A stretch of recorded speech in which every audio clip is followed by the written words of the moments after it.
Elbow pain එක එහෙම නැතුනොත් වැලමිට සංදියේ මේ ඉදිරිපසින් එන වේදනාව අඩු කිරීම සඳහා කරන ව්‍යායාම කීපයක් තමයි අද මේ හඳුන්වලා දෙන්නේ.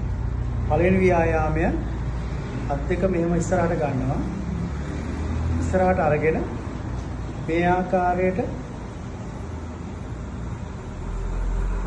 ඇඟිලි හරවනවා. තප්පර 5ක් තියාගෙන ඉන්න. ඊට පස්සේ ආපහු තිබුණ තත්ත්වයට ගන්නවා. ආපහු එළිය පැත්තට කරකවනවා. යන්න පුළුවන් උපරිම තත්ත්වයට කරකවලා තප්පර 5ක් තියාගෙන ඉන්නවා. මෙහෙම කරනකොට වැලමිට සංදිය නැවීමට ලක් නොවිය යුතුයි. වැලමිට සංදිය කෙලින් වැලමිටෙන් හරවන් මේ වැලමිටෙන් නමන්න නැතුව මේ ආකාරයෙන් නමන්න නැතුව කෙලින් තිබිය යුතුයි. මේ ආකාරයට කරනවා තප්පර 5යි සාමාන්‍ය තත්ත්වය. එළිය පැත්තට නවනවා තප්පර 5 එල්බෝ පේන් එක සඳහා එතනින් එන වේදනාව නැති කිරීම සඳහා කරන දෙවනි ව්‍යායාමය. අතේ ඇඟිලි මේ ආකාරයට ඉදිරියට යොමු කරන්න ඕනේ. එක අතකින් මේ විදිහට ඇඟිලි ටික අල්ලලා පල්ලෙහාට නමලා තමන්ගේ ඇඟ පැත්තට ඇදීමට ලක් කරන්න ඕනේ. ඒ අවස්ථාවෙත් වැලමිට සංදිය ඍජුව තියෙන්න ඕනේ. තප්පර 15ක් තියාගෙන ඉඳලා අතාරින්න. නැවත වරක් කරන්න හොඳට ඇදීමට ලක් කරලා තප්පර 15ක් තියාගන්න. ඉන් අනතුරුව ඇඟිලි උඩට තියලා ඇඟිලි උඩ පෙදෙසෙන් තමන්ගේ ඇඟ දෙසට අදින්න. තප්පර 15ක් තියාගන්න. ඇත්තටම මේක ව්‍යායාමයටත් වැඩිය මේක නිල සම්බාහන ක්‍රමයක් මගින් කරන ව්‍යායාමයක්.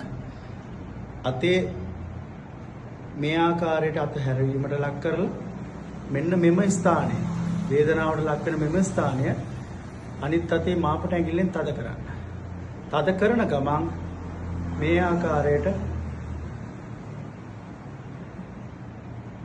ඇඟිලි නවල උඩ පල්ලෙහා කරන්න. උඩට පල්ලෙහාට කරනකොට මේ මාපට ඇඟිල්ලෙන් මේ මාංශ පේශිය තද කිරීමට ලක් කරන්න. උඩට පහළට උඩට පහළට 10 වතාවක් කරන්න. ඒ කරන හැම අවස්ථාවකදීම මාංශ පේශිය මේ ආකාරයට මාපට ඇඟිල්ලෙන් තද කිරීමට ලක් කරන්න. ඔබට වේගවත් සහනය. අනිත් අතින් වැලමිට සංදිය අල්ලගෙන මණික් කටුව සංදියෙන් මේ ආකාරයට උඩට පහළට මණික් කටුව සංදිය චලනය කරනවා.